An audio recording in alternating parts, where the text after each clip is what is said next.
Welcome, everybody, to, what is this, week 3 of the weekly highlights?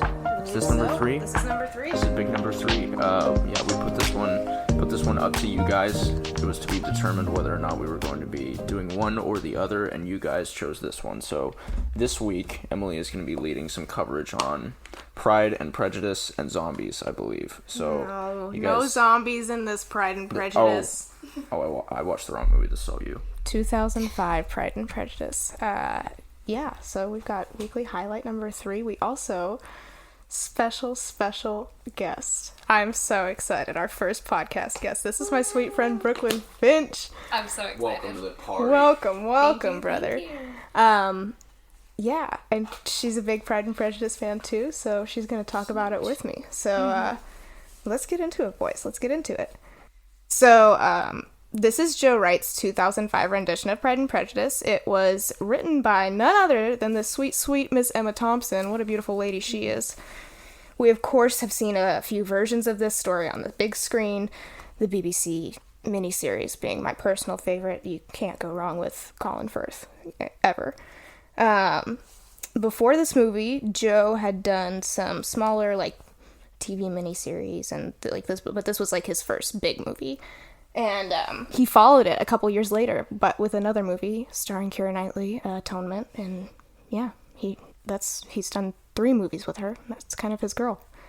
But the cast in this beautiful film, Pride and Prejudice, we've got Keira Knightley as Elizabeth Bennet, Matthew Macfadyen as Mr. Darcy, Rosamund Pike as Jane Bennet, Brenda Blythen as Mrs. Bennet, Donald Sutherland, R.I.P., as Mr. Bennet, Jenna Malone as Kitty Bennet, Simon Woods as Mr. Bingley. We also have Tallulah Riley, Claudie Blakely, Carey Mulligan, and Kelly Riley. What a cast. What a great thing. Did we mention Mr. Collins' actor? Tom Hollander. Tom Hollander. Mm-hmm. Yeah. Or even more than Tom Holland. So, we have Kelly Riley, and she was just in here, which we talked about in our weekend roundup. And then we also have Tom Hollander, who is just fantastically cast as Sorry, I'm just a huge fan. as Mr. Collins. What a great character he is. We'll get into all that for sure. So I have the word brief synopsis on my paper, and then I have a lot of words following it. So I'm going to try and keep this as brief as possible, but I might ramble a bit because golly gee, this movie's great, and I kind of like dissecting specific moments. We do have a rule against rambling here, so... Yeah, I mean, gosh. No rambling on this podcast. Okay, so this movie is, of course, based off of Jane Austen's novel from 1813, Pride and Prejudice, and it follows the Bennet family and the 5 daughters. They're all just trying to find love. They're a middle-class family, and they're trying to marry rich. Nothing wrong with it. I mean, hey... Trying to find love, trying to find money, whatever you can in those days. That's a big theme in this movie is women's rights. Yeah, we have this middle-class family, the Bennets, and they're living in the country. We have the patriarch, Mr. Bennet, who is consistently amused by his frantic and outspoken wife, Mrs. Bennet. The oldest of the daughters, Jane, is kind of hailed as a great beauty in the community there, and she's just lovely and just gentle and sweet, and what a great lady. Kind of in contrast to the rest of the Bennet girls, they're all spunky. These girls, even Mary, who's supposed to be tame and quiet, she's so feisty. Not, yeah. Mm-hmm. Can we talk about the fact that Jane is named after the author, and she's supposed to be the most lovely, yes, and yes, and all that. I love that. I just love that little tidbit. Jane Austen, you sweet, sweet woman. What a beautiful thing. What confidence. I mean, great. Manifesting herself. No, seriously. So yeah, the rest of the Bennet girls are all spunky. They're all the crazy girls that kind of follow in their mother's footsteps there, and a little bit with their father too, because he's a teasing guy. He's in with the dad jokes. He loves to poke fun at his wife and just strike up her nerves all the time. Yes, her poor nerves. Her poor nerves. Yeah, so the next oldest after Jane is Elizabeth, and she's kind of the heroine of this whole thing. Main character. She doesn't have a titular role, but encapsulates one of the not emotions, but like she encapsulates either Pride or Prejudice. She's super sure of herself. She's very confident. She's very outspoken. She's a little fireball. And the younger girls, they're also little fireballs. Mary, like I said earlier, she's kind of like supposed to be this like deep thinker and like big reader, and just still kind of an asshole. Like, yeah, not portrayed as that. She's not very kind. But, more so she's more kind in this version, I would say, and she has a more gentle portrayal than in the BBC version and also in the book, which is kind of something I wanted to note earlier is if you're looking for a more book-accurate Pride and Prejudice, invest in the 6-hour miniseries that BBC dropped, because details matter. And yeah. So, there's Mary, and then there's also Kitty and Lydia, which are just these silly, silly, silly girls. Just a couple crazy little ladies, and they are called silly girls so many times in the movie, and they live up to that description for sure. Are they 16 and 15? I think so. Yeah. My oldest is not 16. My youngest is not 16, Mom. So the movie opens with Elizabeth, and she's returning from a morning walk. She's reading this book, and what a beautiful scene! Like it so sets the tone so well. And she's coming into the house, and it's like chaotic, but the main theme is playing, and it's just really like pulls you in immediely, and really you're like, okay, now I know exactly what I'm here for, and this is what I wanted. Thank you very much. So Elizabeth's coming home, and she hears her mom talking to her dad about the new young man of great fortune that is a Mr. Bingley. Mr. Bingley, that has just moved into Netherfield, which is like the house, like that is the house in their little country community, and it's very exciting because Mrs. Bennet is adamant about one of the girls marrying him, and We just got 5 of them. Mr. Bennet is like, oh, I don't see any reason why I should go introduce myself. Screw that. And like, it's just teasing her, and like, just such very much a dad. Yes, dude, lives up to it for sure. And eventually, after she is like just pissed off, like she has hit her limit, he's like, I don't need to go there because I already have. And so my poor nerve. And then he's like, and guess what? He's gonna be at the new ball, like the ball that's about to happen this weekend, like the new up and coming event, William Lucas's ball. I'm one step ahead of you. And she is just ecstatic. And so kind of let me locate where I'm at in my notes here. Okay. So yeah, the ball. We're here.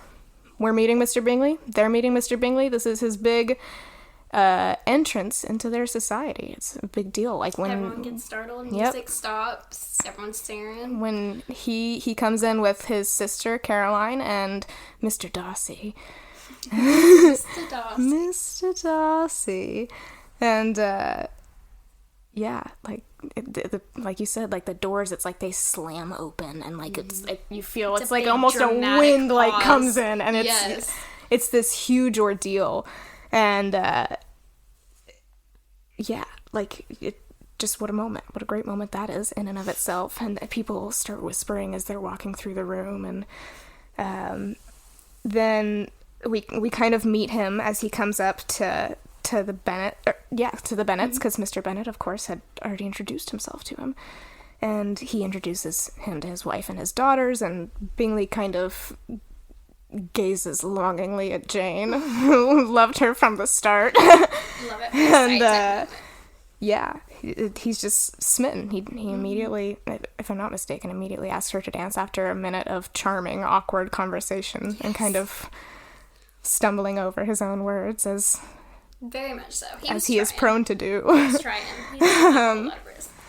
No, he is not the Rizzler. No, very much not so. Nor is Mr. Darcy, which is kind of one of the other the big thing that happens at this ball is he's kind of been a little bit of a jerk from the minute he walked in. He's very proud. He's very... But Elizabeth did catch his attention, too. As he was walking through, there was, like, a little moment there where, like, they almost made eye contact, and then he looks freaked away. out. Yes. Yeah. Because he is just an awkward little guy. But he's not portrayed as that at this time. He's kind of... He's so proud. That's his thing. Pride and Prejudice. I mean... What else is there to say? I think that's it. We can wrap up the podcast here. All right, guys.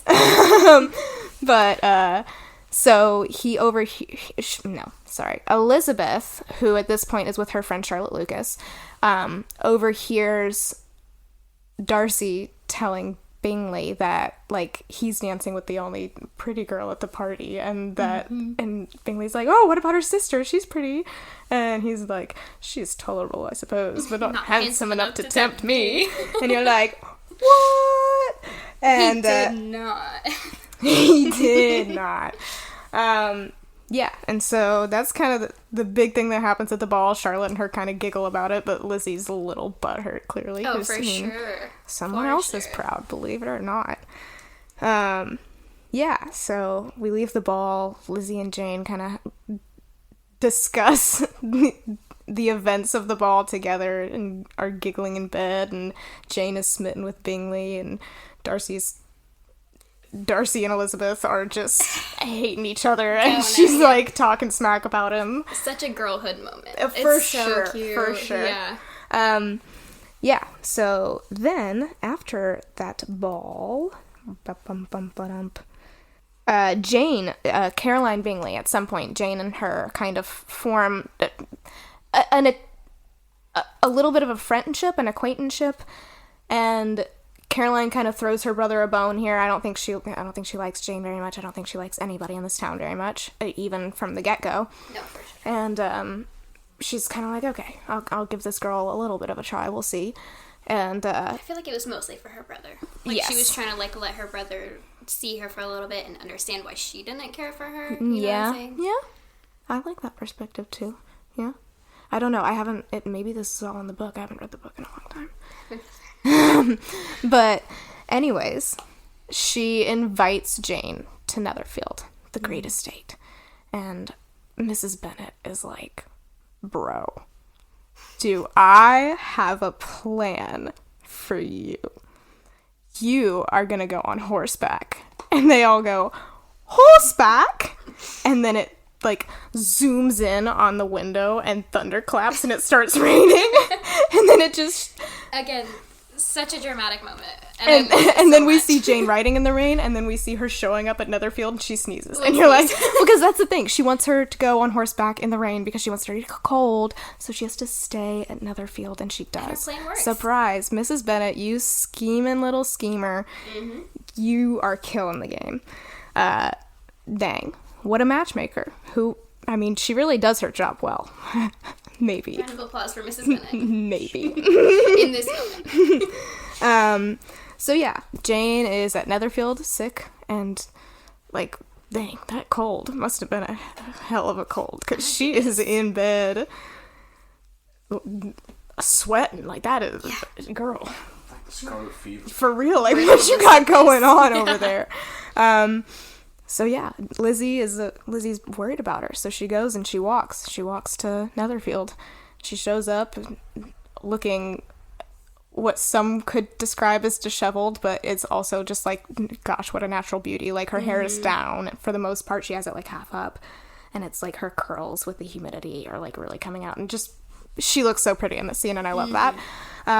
You can even notice like mud on her hem. Yes, too. well, and that's what Caroline even says. Yeah. Did you see her hem? Positively medieval. 6 inches deep in mud.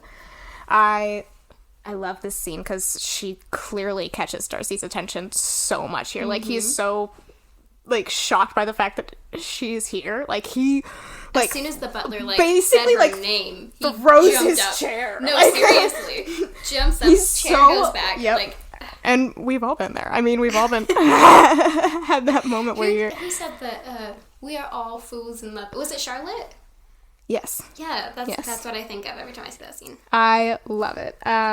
So anyways, yeah, Lizzie comes. She startles Mr. Darcy. Mm-hmm. She stays for a little bit until Jane gets better, and then all the Bennet clan, minus Mr. Bennet, all the chitlins and the chickadees come, and Caroline... Oh, wait, no, we have to talk about one scene before they come. There's this scene where they do the walk about the room. Yes. And this is just... this whole portion of her being at Netherfield is just all about, like, her catching Darcy's eye.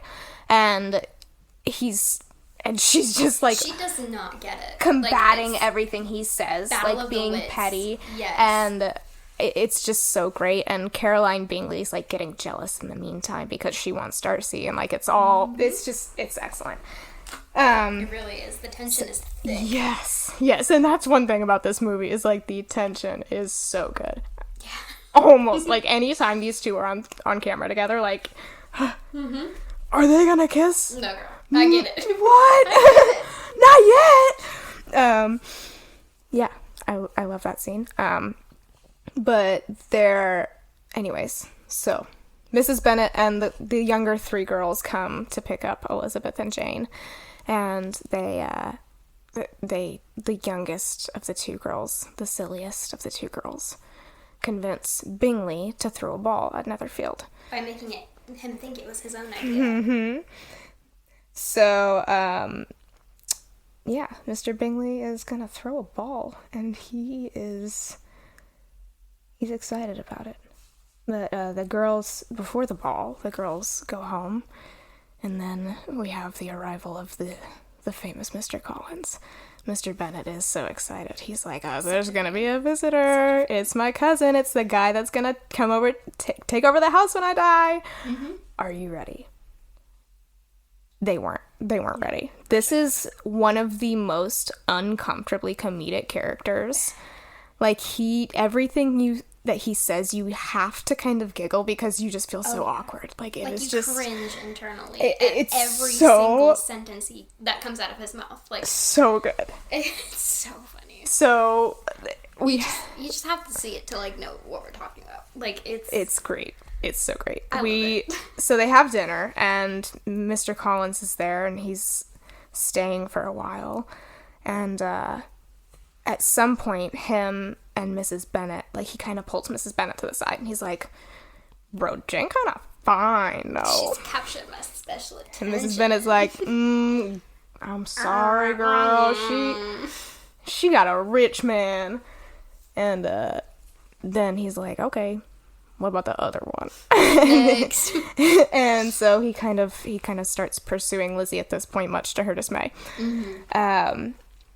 But the girls then, kind of trying to progress through the story a little faster now, they go see the militia in town because the militia's there, and that's so exciting. They're young girls, and oh my gosh, military men. Oh my gosh, military men. No. This movie confirms it. It really does. So yeah, they're the military men, and they meet Mr. Wickham. The devilishly charming Mr. Wickham. What a stinker. What a true stinker, but this guy is. But he's charming, and he and Elizabeth is into it, and they're flirting, and they're walking around town together, and they're all having a great time, the whole group, and there's other militia guys there. He's definitely a little bit better at communicating with the ladies than Mr. Darcy for was. sure. He's very like suave. Yes, it was kind of like the same interaction that she had with Mr. Darcy, but Mr. Wickham, like, kept the conversation flowing. Yes. And didn't, like, basically insult her every single time he spoke to her. Right. And so, yeah, she was super into that. That's a good point. I've never noticed how similar those conversations are before. I like that. But yeah, and then, so at some point as this group is walking around, they encounter Mr. Darcy and Mr. Bingley, and Mr. Darcy is like, I know who this guy is, and I do not like him. Let's, I'm out. Yep. 86 Mr. Darcy. He gone. Long story short, Wickham gets invited to the ball that they're throwing, and Elizabeth is smitten, and she's like, wait, but what was that with Mr. Darcy? What's going on? And he's like, oh, bro, he screwed me over. He was like, I I was like, I am Mr. Wickham, I guess. I was like, we've known each other since we were boys, and his dad loved me so much, and he was going to give me the parsonage at his estate, and I was going to be a pastor, and I was excited about it, and then he died, and Darcy was like, no. And Elizabeth's like, oh, that's terrible. Oh my gosh, I like you so much. Yes. I like you so much. I can't wait to see you at the ball. Bye. Yeah, so then they go to the ball. And we from the moment Jane and Bingley like first interact, you can tell that like they are into each other, like at this ball, like they are just so into it, and it's super cute. And I really also like another pair that has just excellent on-screen chemistry. Yeah, and just I love the whole Netherfield ball scene. I have it down as one of my favorite scenes, and we'll talk more about it later in detail. Yeah, for sure. But yeah, so Mr. Wickham does not show, by the way. Mr. Wickham does not show. He's a no call, no show. Elizabeth is like, dang, I could not wait to dance with him, and so she's already kind of like a little bummed, and then she has to dance with Mr. Collins because he sucks. Yeah, and he loves her. He needs a wife apparently, and he's got his eyes on her. And so she dances with Mr. Collins, and then Mr. Darcy comes up to her. And she is so shocked by the way that he approaches her, because he just immediately is like, dance with me. Would you like to dance? And she's like which I'd like to note that I think the reason I saw this theory, and I keep it in my head every single time I watch this movie, I saw this theory that he asked her to dance because at the first ball, she was like, he asked her, how would you encourage affection? Because she was talking about poems and how it and that's going back to the walkabout scene. That's something that they discuss there is, yes. And I have it as one of my favorite quotes, is when he asks, well, then how do you encourage affection? And she goes, dancing. Even if one's partner is barely tolerable. Throwing back to what he said about her, calling her tolerable. Yes. And I love this. I love it. I love just the slow burn. This is like the enemies to lovers slow burn. Like, gets me every time. It's so good. So, yeah, like keeping the enemies to lovers theme, they dance, and it is a beautiful, beautiful scene. Oh, it cuts to where it's like just those two in yes. one room. Doesn't show anyone else around them. Even the though they tension are in a is tensioning. The vibe is vibing. Oh, yes. The chemistry, like, oh my gosh, these two, like, they are like enchanting. And that's a good but I like that word. Thank you. But leading up to this like really beautiful one-on-one dance sequence where everybody else in the room kind of like fades out and you just see them, and then the dance ends and it cuts back and there's everybody again. But leading up to it, they're having this conversation, and like Elizabeth is trying to encourage him talking. She's kind of like prodding, and I love it because it's kind of like something her mom would do. Like, I said something, and she's like, you have to say yes. something. And so she kind of brings up Wickham, and he like kind of shoots it down, and then like it gets a little more tense because she's brought up Wickham, and it's so good. I love her dress. I love her hair. Hair with the the tiny little yes curls in there. Yes, it's so good. I think this would probably go down as one of my favorite scenes. Netherfield ball scene, period. Yeah. Just truly incredible. Yeah, so we have this beautiful dance, and then we kind of cut to there's a little bit more. There's a little bit more that happens, but at the ball ends, and we see Caroline and Mr. Bingley standing on the balcony, kind of after the Bennet's carriage has left. And she looks at him and she goes, "You can't be serious." And you're just like, oh, like dude, you you tried to be friends with this girl. Like I thought, whatever. Dang. And so, then Jane gets a letter from Caroline, and she's like, we out, we're moving, we're going to London, and bye. And she mentions, I'm not entirely sure if it's in this version, but I know that it's in the book and the BBC version. She mentions something about Georgiana Darcy, which is I think it was in this Mr. one. Darcy's younger sister. Yeah. And About how she like just dotes on her and wants Charles to marry her with Mr. Bingley, yeah. And Dotes so on her as well, yeah. she's kind of trying to manipulate Jane and shoot her down because she sees how much her brother likes her, and she's just being a little butthead. She's just and too lowly for them. yeah, she just doesn't like it.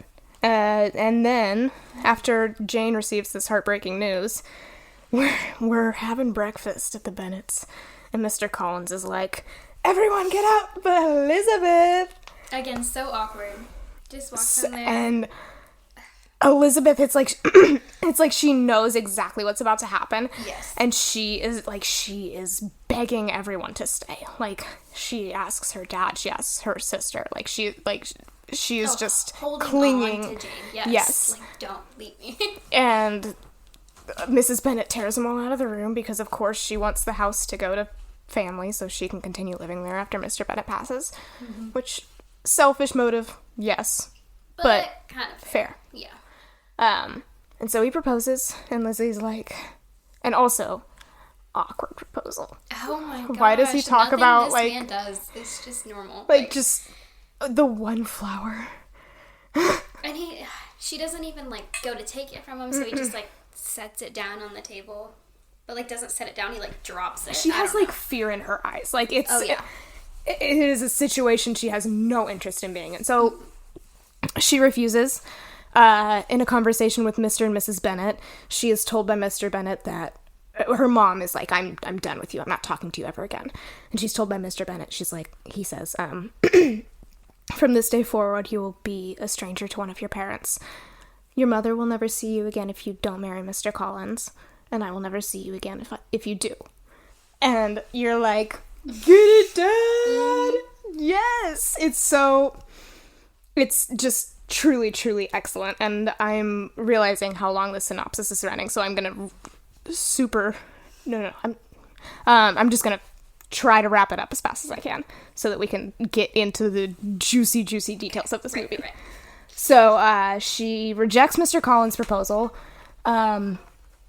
Jane ends up going to London to kind of pursue Mr. Bingley a little bit, and she's staying at her aunt and uncle's, and Elizabeth is like, I guarantee I'll come see you, within a week, I promise. Mm-hmm.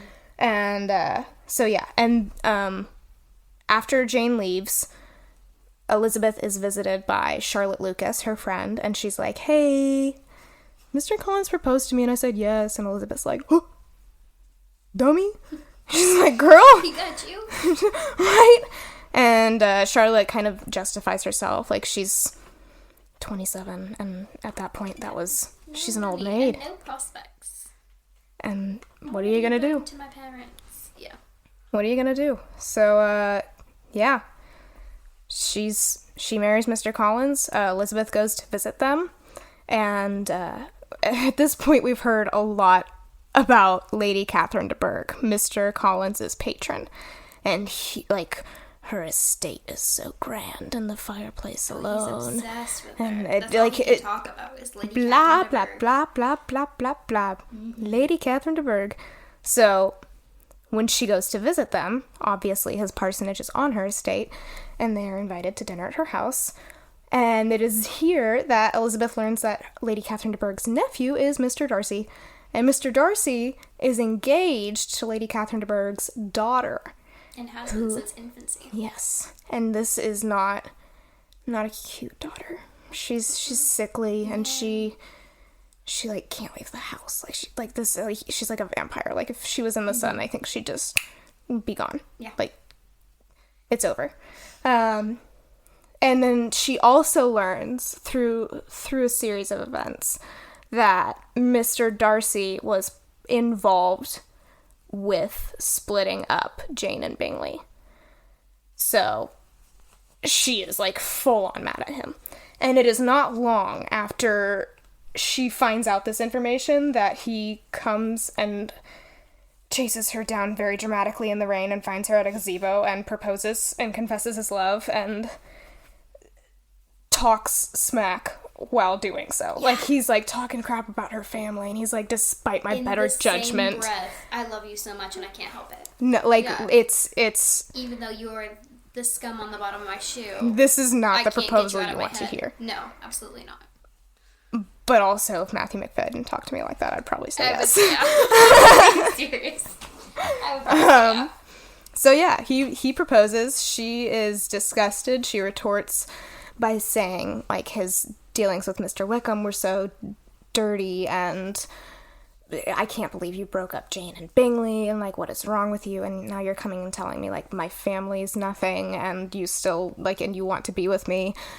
And, like, never mentioned by her, but also you're engaged. Like, so, yeah, he storms off, and we see him deliver a letter to her, and it kind of discloses what happened with him and Mr. Wickham, and long story short, Wickham's a big fat liar, and he tried to, like, groom Georgiana Darcy, who was, like, 14 years old, 15 years old. Yeah, I think she was 15. And, like, because she had convinced her that $30,000 or yeah, 30,000 she had pounds. big fat dowry. Mm-hmm. He wants it. He convinces this 15-year-old sweet little girl that they're in love, and Mr. Darcy doesn't want any of it. And yeah, so that's why he didn't like Wickham. That's why Wickham's not a great guy. Well, as soon as he realized he wasn't gonna get that money, he was out. He gone, went. He said bye. Dipped. Bye. Yep. Yeah, and then he kind of defends himself a little bit about Jane, and he's like, I didn't think that her feelings were as strong, and whatever. Like, just that part's just kind of like... Yeah. So, yeah, Lizzie's like, great, what a letter, thank you. And then she goes home. And her and Jane both come home at this point. Jane did not see Mr. Bingley in London. And Jane is brought home by her aunt and uncle, who then take Lizzie... There's a lot of traveling in this movie. Mm-hmm. They then take Lizzie to no. Sorry. Lydia's gone to Brighton, too. Yes. Lydia has been invited by her personal friend, who is the wife of the... I don't remember what position he holds, but it's not general, but big time military guy. Yes. And his wife is young and he is not, and she invites Lydia, her sweet little friend, to go to Brighton and go... Sweet little 15-year-old friend. Yep. Go stay at Brighton with all the military people. Surely this is a great call. Yeah. What could possibly happen? And also included in this militia is, of course, Mr. Wickham. So yeah, Mr. Bennet allows it, even though Lizzie's like, wait, Mr. Wickham's no good. He's like, she can't get much worse. Yeah, so that happens. Lydia leaves. Lizzie goes to the north with her aunt and uncle, and they end up coming across Pemberley, and they visit it, and Lizzie's like, this feels weird to me. Mm-hmm. And the housekeeper assures them that Mr. Darcy is not there, he's gone, and he won't be returning until tomorrow, and what? He shows up early! What? And Elizabeth, there's this great shot of, like, Elizabeth peeking through, like, a cracked door, watching Darcy and his little sister, and it's just great, and then he spies her, and she bolts. Barrels out of the house. That girl was the Flash. I didn't know you could run that fast in a dress. She's just out of there. But, yeah, so Darcy sees her, and, I mean, this is the first time she's seen him since he dropped off the letter. Oh, yeah. And, it's awkward, and she feels awkward, and she's like, I never would have come here if I'd known you were here, and he's like, no, it's okay, and then he kind of tries to, shows interest in connecting with her, and she's just kind of, like, feeling terrible, I think, and, like, shuts it down completely. He's so clearly in love with her. Dude, it's, like, so he's down bad. He's down bad. But yeah, he ends up showing up at the inn that they're staying at later that night, and because she told him. I He was know. like, "Can I accompany you there?" She was like, "No, I'll walk." And then he just ends up. He makes it there before her because he probably goes on horseback. I don't think he makes it there before her. I think she's like coming back from the bathroom or something, Oh, because okay. her aunt and uncle are already like settled in. It seems like I don't And think she knew where they were. You're right. I don't think went that they straight were to like the freshly table. arrived. Okay. But anyways, that is a detail that we will get into later. So yeah, they go to Pemberley. She sees Darcy, and he comes and visits her, and they're just smitten with each other. They're just, I mean, at this point, she's kind of getting the vibe a little bit too, and yeah, it's at this point when they're hanging out at the pub, at the hotel, motel, Holiday Inn, that she gets a letter, and Lydia has run off with Mr. Wickham, and She's ruined the family. yeah, and then Mr. Darcy's like springs into action, but not so apparently to Elizabeth, and she's like, "Oh, he's gone. Like I scared him off. I'm never gonna see him again." But he's actually hunting him down. He's hunting him down. He's going to find him and make him get married so that it's not game over.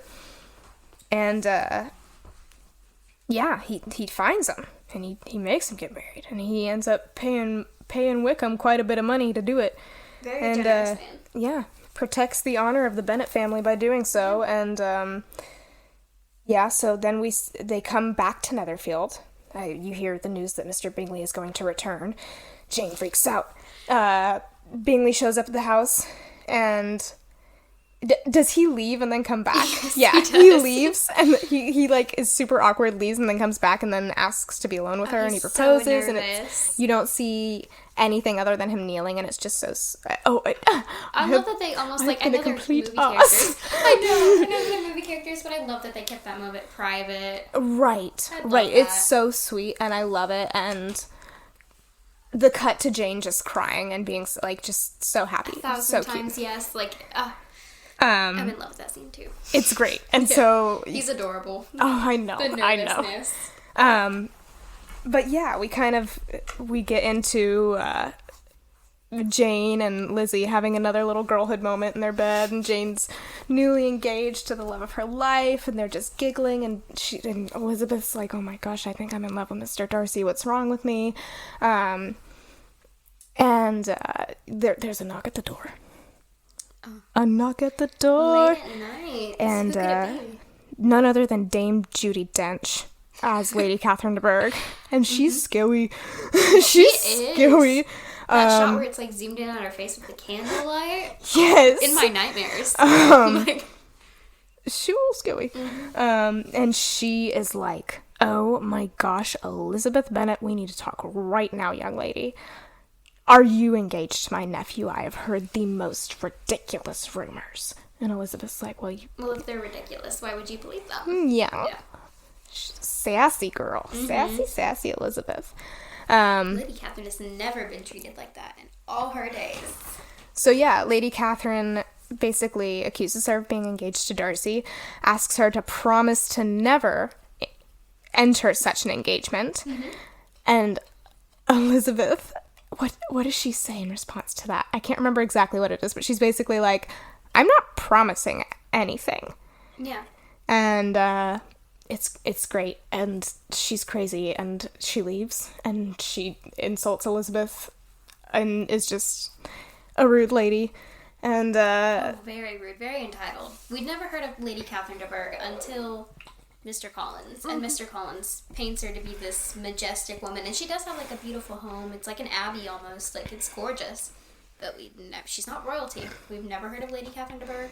She doesn't have any family but her daughter. yep, she's just She's just some rich, spoiled, old Yep. entitled woman rude. that happens to be related to Darcy. Yep.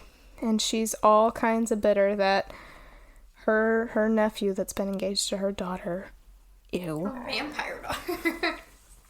is not going to marry him. Well, Rumored. rumored. Right. So Elizabeth kind of goes back to her house because they were walking around the garden at night, which is just interesting choice. Like, it's probably cold, bro. You're in North England. Mm-hmm. And her family's kind of like, what was that? And she's like, I don't know. And she goes to bed.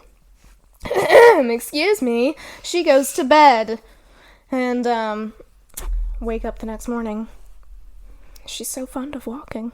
Every main character needs to go walk through the cold, fresh sunrise morning air to clear their heads. In a field, in a sweet, beautiful field. Mm-hmm. She's a walking. And she looks up, and look. None of there he is.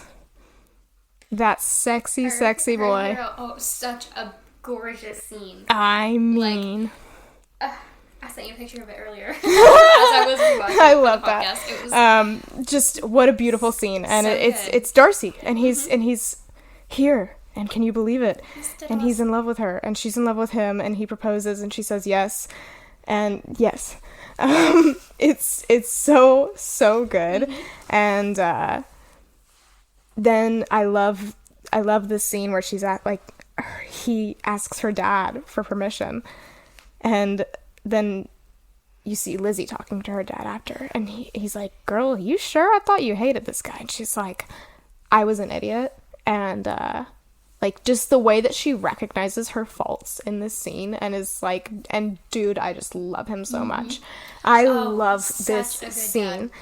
And then we have, and that is where the theatrical release ended, was with that scene.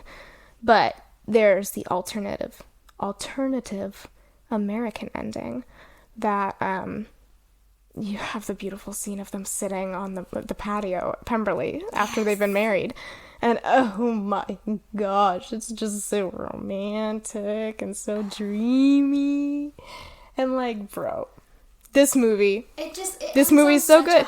It's so perfect. It just ends on such a high note. I can't get over it. I don't think I ever will. Yeah. So remember when I said brief synopsis? That was fun. Here's we're a good chunk into this, and we still have a while to go. We're gonna talk about this movie for a while now. We're gonna talk about why we love this movie. Characters, dude. Darcy. Hello. His growth throughout this movie on a rewatch, and you see so much of his later character in his earlier character that it's not quite obvious on the first watch. It's so good. Big kudos to Jane Austen for writing these characters, and big kudos to Emma Thompson for writing a lot of the script for this movie, because she did a super great job. No, for real. So yeah, we've got Darcy, Elizabeth. I love Mr. Collins. I know, it's such a strange way to feel about him, because I love him too. He is such a great character. Zach mentioned Pride and Prejudice and Zombies earlier, and I don't know if you've seen it, but Matt Smith plays Mr. Collins, and he is so funny in that movie, and just every rendition of Mr. Collins is great. What Excellent Boiled Potatoes is... I feel like everyone can relate to that awkwardness that he's got. Right? He literally, it's like he's reading from a book, like a script of how to talk to women. Yes! And it's so funny every single time. I will cackle every single time I watch Mr. Collins. Literally the best. And when he comes up to Mr. Darcy at the Netherfield ball to introduce himself, because he's like, oh, I know your aunt, and he's standing behind Mr. Darcy, and a good the foot height, and a half, the height difference, right, is so good. And he just, Mr. Darcy, Mr. Darcy, and everybody in the room looks at him, and it's just silence everywhere. Oh, the ick. Yep. The ick. Again, cringing internally, you can feel it. So, yeah, I also, character-wise, I love the Mr. and Mrs. Bennett dynamic. I was gonna say, just Mr. Bennett in general. Mr. Bennett in general is such a great character, and, what a wonderful dad. And especially with Lizzie, there's clearly that bond between them. Towards the end, when he was like, I don't think anyone would be worthy of you, and I couldn't give you away to anyone less worthy than him. And I just, it's just so great. I love him. I love how...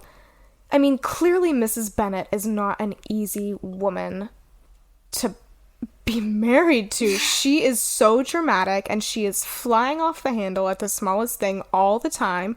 And the way that he deals with it and kind of like pushes her button. Yes, like pushes her buttons.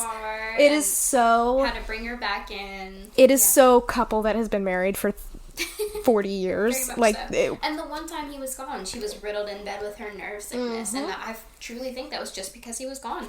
And he wasn't there to, like, pacify her emotions. Right. Because she was a very emotional woman. Very. Incredibly. I also, I love, like, Bingley, like, Charles Bingley's, like, boyish charm. Like, he's so awkward, but not the way that Mr. Collins is awkward. It's so cute, and you're like, I said earlier, he's just adorable. Like, I just want to, he is, like, he has a boyish charm. Yes. He's so cute. Yes. Like, total golden retriever energy. For sure. And just, what a sweet little guy. What a sweet, great little guy. He's trying so hard with Jane. He just thinks she's so pretty. He can hardly get a word out. I know. And, like, they're so cute. Like, that dynamic is so good. And, like, they're just amazing together. The sweetness of that couple. Sweetness and shyness. Like, they... yeah, that's all I got. So, as far as the director's previous works, I mentioned Atonement earlier. And he also did Anna Karenina, which also stars Keira Knightley. This is kind of like his girl, that like his three big ones are Pride and Prejudice, Atonement, Anna Karenina.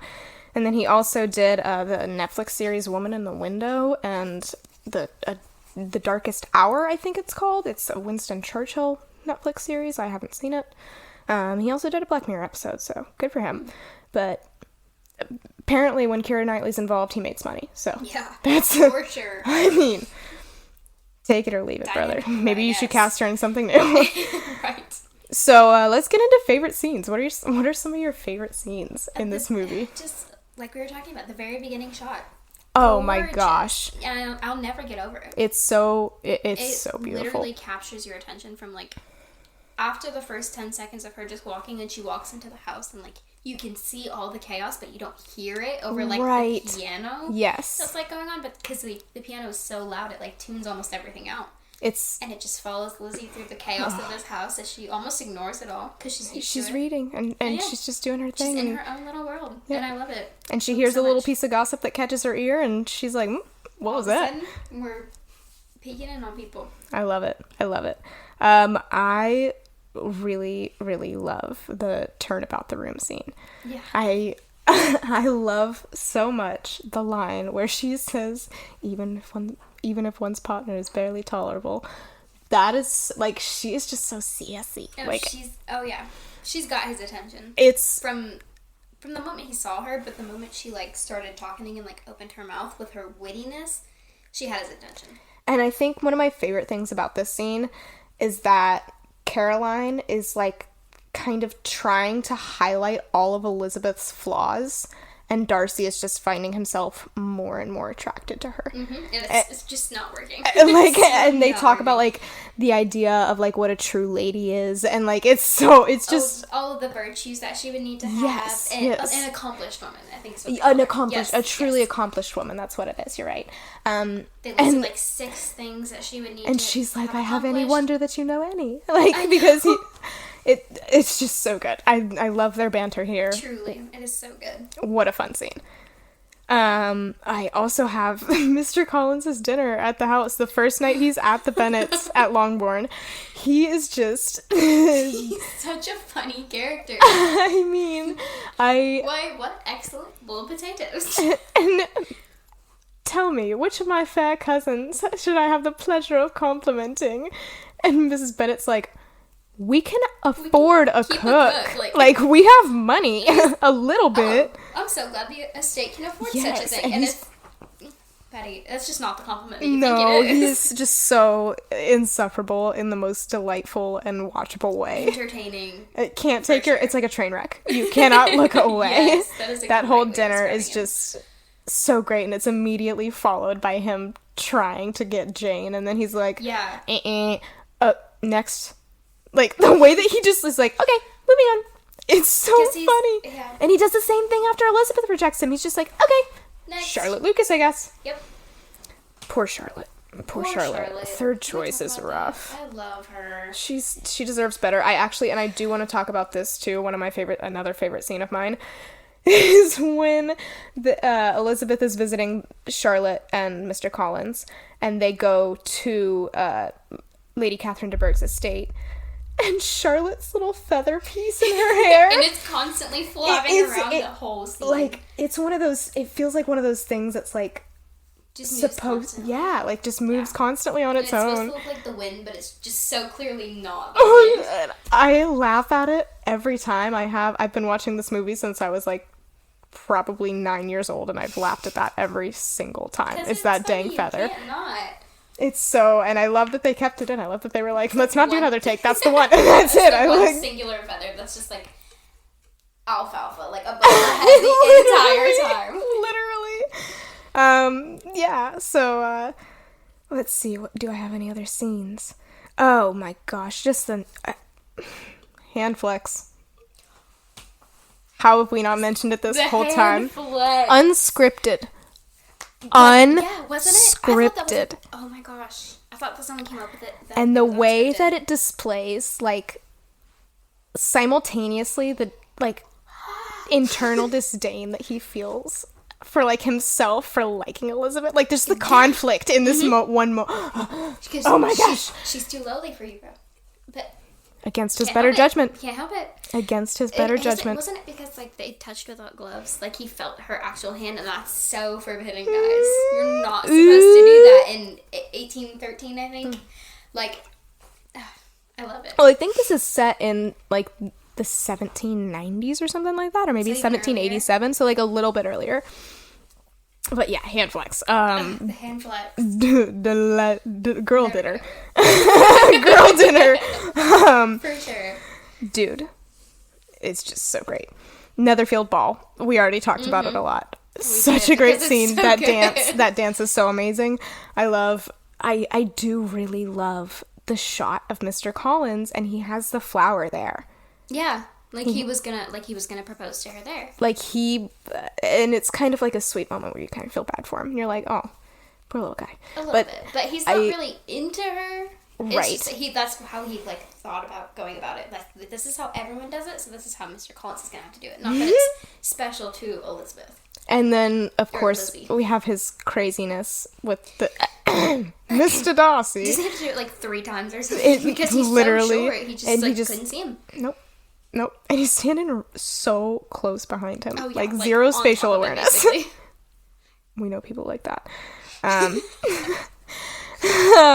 I also, proposal number one. Mr. Darcy's first proposal to Elizabeth in the rain in the gazebo. Every good romance story has that rain dramatic scene. There is that shot where it's after he's already told her he loves her, and they kind of started arguing about Mr. Wickham, and they've, like, gotten closer, and it's super, super tense. And he glances down at her lips, and you're just like, ah! They're gonna do it. This is it. This is the moment, and then it doesn't happen. He wants to kiss her so bad. And it's just like, ugh. Oh my gosh. I'm literally sitting up. like on your toes. I cannot with this entire scene. It's so good. It was so well written. It was so well portrayed by the actors. Like, it was the chemistry again, like, between these two. I wouldn't change anything about that scene. Not me neither. Single thing. Beautiful. Yep, perfect 10 out of 10 scene. I adore it.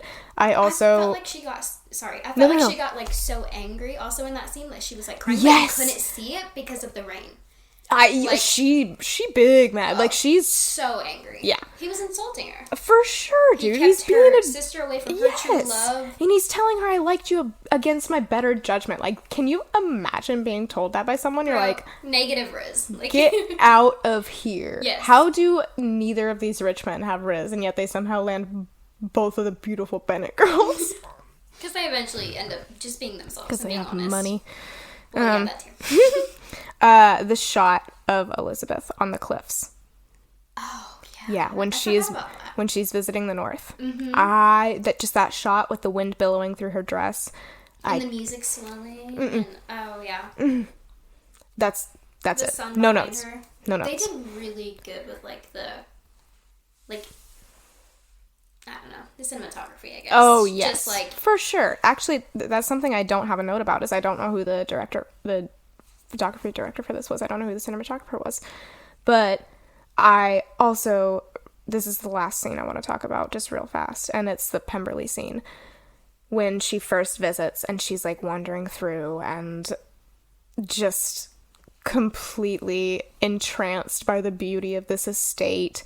And it's so, the colors in this scene are so good. yeah. The black and white and the beautiful marble, and Roman Ozen? I'm not quite sure. Shout out to him. I'll find out. He did so good. Find out what else he did later, What and a I'll king. I'll send each of you individually a link. But yeah, Pemberley scene, gorgeous, love it. Yes, I love it. I love absolutely. when, like I said earlier, the crack through the door moment where he catches her looking, and And when she was touring his home, and there was a statue of him, and she was she caught herself staring at him the entire time. that She bust. Yeah, she was talking to other people, talking to the housekeeper who was their tour guide, and talking to her aunt and uncle the whole time while like maintaining eye contact with this statue. They asked him if he was asked her if he was handsome, and she answered honestly. She said, You're "Yeah." like, you fine. Moving on, I'm trying to wrap this up quickly now. I realize we've been going about this. This might be a longer podcast. Thank you for listening this long. Sorry, I've been rambling. It's a really good movie. You should watch I love it. Pride and Prejudice. We're sorry. So, favorite lines. What are a couple? What do you got in your back pocket? I can start if you want and give you time to ponder. Probably the dancing one. Where he, That's my first one I have, and I know we've Yeah. mentioned it, but like But literally, truly, it's so good. Like when someone was talking about poems and how I think it's the first time she kind of like flirts with him a little bit. Like yeah, it's almost like it was like she a has banter like this moment. yes, and he like caught it as flirting. Yes. and so instantly he was intrigued. it's so good. I also have I'm fond of walking. Yes, I know. The the excitement, the Yes, I know. desperation. He's like, I know, like, girl, So I know right. you like walking. Yes, I know. I know he's- you. I like. I'll do it. For you. I love that. I love that. I love it. I love Charlotte's little monologue when she was explaining to Lizzie that she accepted Yes, Mr. I'm Cullen's 27. I have no prospects, no proposal, and connections. money. Like my parents are I'm already a burden to my parents. Mm-hmm. Like all of it makes it like so much more real life. Because at first everyone's like, why would you marry Mr. Collins? Right. What in the world? Until she's like, I'm not pretty. Like I have no money. I have literally nothing to my name. The and the fact benefit, that someone the proposed Bennetts to me. can afford to romanticize things a little bit more, I think. Right. And then that was like a little bit more of like real life brought into it. Because she's Right. like, no one else is going to do it. I'm going Right. to have to go with this man. He's the best I can do. And he's pretty good for what I can do. Yeah. I mean, she's happy with her little life. Yeah, So it she did seems. fall in love with her little parsonage. Yeah. She had her own little private parlor that she was so proud to show Lizzie around. I also, this is kind of more of a scene than a whole quote, because if I said the whole quote, it would just be me quoting the entire scene.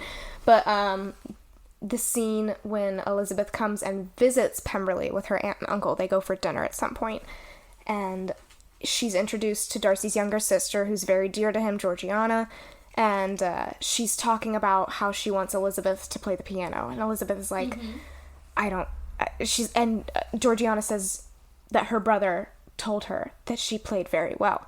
She goes, very well. And, like, Mr. Darcy's, like, his face splits in half with this smile. Like, he smiles First so time you big. see him smile, and I it, like, think. it's, I love this so much. And he's like, I said you played quite well. Like, just, and he's, like, trying to defend himself. He's like, no, I don't like you that much. Wait, It's maybe I the do, same but, like, thing. like Very he's well just, and like, quite well. She's, oh, I am satisfied. so cute. I love that line. Okay. My favorite line, I thought about this for a minute. My favorite line in the entire movie will have to be when he's confessing his love to her for the second time in the field. You've bewitched me, body and soul. I love you. And he struggles to actually say the words. And I don't know. Iconic. I think about that all the time. Like, he is just, he is so entranced with her. Like, he is just, Truly. like, bewitched body and soul. Like, he, dude, oh my He's the God. blueprint, guys. He is the blueprint. Oh my goodness. Not at the beginning of the movie. Not for, like, the first hour, but, like, the second hour. You gotta, yeah. Yeah. But you do have to watch the whole movie to see the character development. I mean, it's You can get so there, good. too. It's so good. Soundtrack, in a word, delightful. I love how Mary plays the soundtrack on the piano. I love how Elizabeth plays the soundtrack quite well on the piano. And, Not very well. That main theme is just fantastic. And it's so recognizable, too. Like, I can hear it come up in a playlist and be like, oh, I know exactly what this Pride and is. Prejudice. You're like, there's Mr. Darcy coming across the field. Core themes, we've got romance, couples growing together, like, because of each other, before they're even a couple. How great. How fantastic. Enemies to lovers, classism. You see a lot of that in this movie. There's clearly a lot of issues with Caroline and Jane and just the Bennet Darcy. family entirely, Yeah, just the Bennets. They're a lower middle class family. I was gonna say that. And because they live in, like, a 3-story house, and they have maybe 2, like, housekeepers and a cook, but they're definitely not up to Bingley and no, they're Darcy's social not status. $10,000 a year. Or 5,000. Mr. Bingley was the £5,000 a year. I mean, gotta find me a man with $5,000 a year. you gonna say no? Like, come on. So yeah, the classism, there's, like, obviously a lot of themes of, like, femininity and, like, girlhood, and there's also themes of, like, feminism, and, like, Elizabeth is a very well written feminist character. Like, she is strong, and she stands up for herself, and she doesn't do anything she doesn't want to do. Right. And I would say a good example of her character, like, being so diverse, is, like, when she was obsessed with Mr. Wickham, she made herself, like, a little bit silly. yes. Because she is younger. Yes. And, like, you got to see Yeah, a little she's bit of her, like, only her girlhood. 21. Right. And with Mr. Darcy, it was always so serious and, like, hatred, and then it evolved into love, whereas Mr. Wickham, she had, like, kind of that girlhood crush where she, like, giggled and twirled her hair and all that stuff, you know? Yeah. I love that. I do, too. And a lot of family themes in this, too. A lot of different family dynamics. I mean, Lady Catherine de Bourgh's crazy dynamic with Darcy. And another character that I don't think I've mentioned this entire time is Fitzwilliam. I love Colonel Fitzwilliam. Yeah. I think he's a fantastic character. He needed more screen time. Yes! And he gets it in... I'm pitching it again. The 6-hour miniseries. Just so you know. It's so good, guys. But I love him. I love Fitzwilliam. And I'll agree. That's kind of all I've got for themes on this. But entertaining or engaging or both. And I think both. I think more entertaining than engaging. I think that it certainly plays to what you want to see. I mean, happy ending all around. There's really not much turmoil in this. Everything kind of gets resolved and wrapped up in a nice tidy little bow, but you also get the enlightening it's not entertaining and engaging, it's entertaining and enlightening. I'm sorry. You get the enlightenment a little bit from seeing the Pride and Prejudice turn into love, and they grow with each other and they learn from each other, and that's just a beautiful, great thing. And yeah. So, moving on to our fun facts. Do you have any fun facts? I don't think I do. Okay, well, here we go. This, Joe Wright originally, which, since Keira Knightley's kind of his girl, I think this is super funny. He thought that she was too pretty. He thought she was too pretty to play Elizabeth Bennet, and it took him meeting her, and he was like, oh, you're tomboyish enough to pull this off. Because he was kind of worried that, like, she would outshine Jane on the beauty spectrum, which certainly happens in the miniseries, just so you know, guys. Jennifer Hill is beautiful. Shameless plug. And Jane isn't... She's a pretty girl, but she's not as pretty as Elizabeth. Okay, yeah, so he didn't want her for this movie originally, which, thank God, he took her on, because they've made 3 great movies because of it, 3 great romance movies. Yeah, next fun fact. The book that Elizabeth is reading at the beginning of the movie is called First Impressions. And that was Jane Austen's original title for Pride and Prejudice. Really? Isn't that a fun fact? Fun fact. I like it. I like First that one a lot. impressions. I was super excited when I was researching these facts. I was like, this is good stuff. I like the fact that she went with Pride and Prejudice, though. First Me Impressions too. is cute, but Pride and Prejudice is, like, iconic. Yeah. Rosamund Pike, who plays Jane, she rejected a role. She had already signed on and had to, like, change her mind because she was so excited about the prospect of Jane. She rejected Rita Skeeter in Goblets of Fire. Oh, seriously? Yeah. That's so wild. Did you put your name in the Goblet of Fire? That they were filming both of those movies at the same time. Isn't that a wild thought? It really is. So yeah, she could have been a Harry Potter girl, but she ended up not being because... I wonder if she would have made more money as a Harry Potter girl. Just because the franchise is so huge. But I definitely think she probably enjoyed her role. I don't know that she would have... I think she makes a way better Jane than she would have done a Rita Skeeter. Yeah. I'll say that. I also have a note here about the alternate American ending, which I've already mentioned. 2 more. Jane and Bingley's actors dated. No, they didn't. Yes, they did. During filming? I don't know if it was during filming, but I'm imagining during, after, short in that time period, they dated. Their on-screen chemistry. I could believe it. Yeah, It was super. really Like we cute. said, super sweet. Love Yeah. it. Last fun fact: Matthew McFadden has bad eyesight. So when they were filming the field scene, and you see that shot of him walking across the field from far away, behind the camera is director Joe Wright holding a giant red flag so that Matthew McFadden knows where to walk. Because he did not know where to go. Like waving. I don't know if he's waving it, but he's holding that, like, hands up in the air. I mean, do what you gotta do, guys. They perfected that scene, so. Yeah, do you have any closing thoughts? Because I think we're about to wrap this up. Just if you haven't seen it, you need to. I mean... It's one of my favorite Girlies. movies of all time. Girlies, you voted for this. Guys, And if come you on. yeah, and guys, if you have a girl, you should watch this with her. If you don't, and you haven't seen it, that's probably why. Once So again, Mr. Darcy is the blueprint. get it together. Yep. Watch Pride and Prejudice. Maybe don't speak in a British accent like every time you see this girl, like first date. Second date, maybe.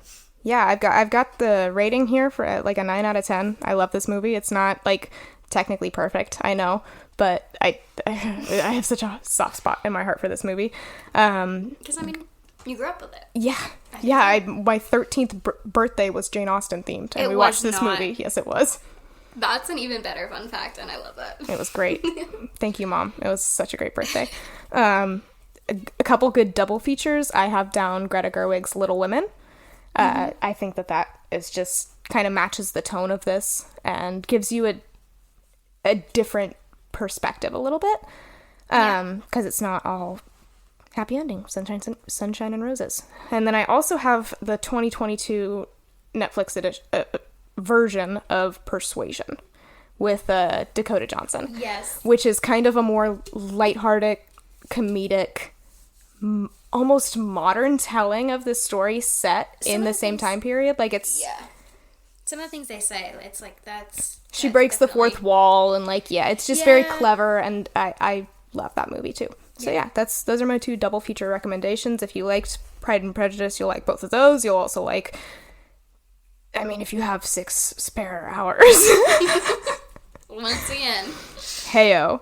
Emma with Gwyneth Paltrow was another one we watched a lot if you're looking for more Jane Austen specifically, and Sense and Sensibility with the writer of Pride and Prejudice, Emma Thompson, and Hugh Grant.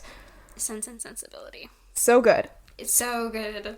Speaking of Hugh Grant, we've got a weekend roundup coming up. We're gonna go see some movies, boys. And Hugh Grant, Heretic. I'll be going to see it. I'll be talking about it. We'll be going to see some other stuff. I'm not exactly sure what's in store. I think I'll probably try to see Memoirs of a Snail at some point. I have interest in that. And yeah, we'll be seeing stuff. You come see it with us. Well done, ladies. Yeah, thank you. Thank you for listening to us ramble about the grandeur of romance. We rambled for a while. Yeah. Like, honestly. This was a Can long you blame one. I was very quiet for a reason during this. He contemplated like Sorry. not. No, look, there was a point when I was like, I'm cucking the conversation. I can't sit in here and just sit in between both of you and make any effective anything. So I'm glad that you guys got to talk about it. Yeah. That's what this is for. Is about talking about why you love movies so much. So. Yeah. If anybody else has any recommendations for our next weekly highlight, bring it on. If anybody else wants to come sit in our little podcast room and talk into a microphone, bring it on. I will fully disclose it is not going to be a Jane Austen movie. We're just extremely passionate about this one, okay? Let me have my girly moment. You're having your girly. I had it. I did have it. I had an hour and some extra minutes of it. Yeah. So, yeah, boys. Well, Brooklyn, thank you for coming on. Yes, Yeah, Ricky. This was so fun. It really was. I'm so glad we did this. I learned some fun facts I didn't know, like the giant red flag. That's hilarious. I love it. And I'll think about it every single time I see the scene now. I'm so glad. Thank you guys for listening, and we can't wait for you to listen again when we do our weekend roundup and hear about it. Yeah! Little rowdy roundup! That's what we got for you. So, good night, boys. Thank you again. Boys and girls. Mostly girls, I'm sure. Yeah. Have a great night.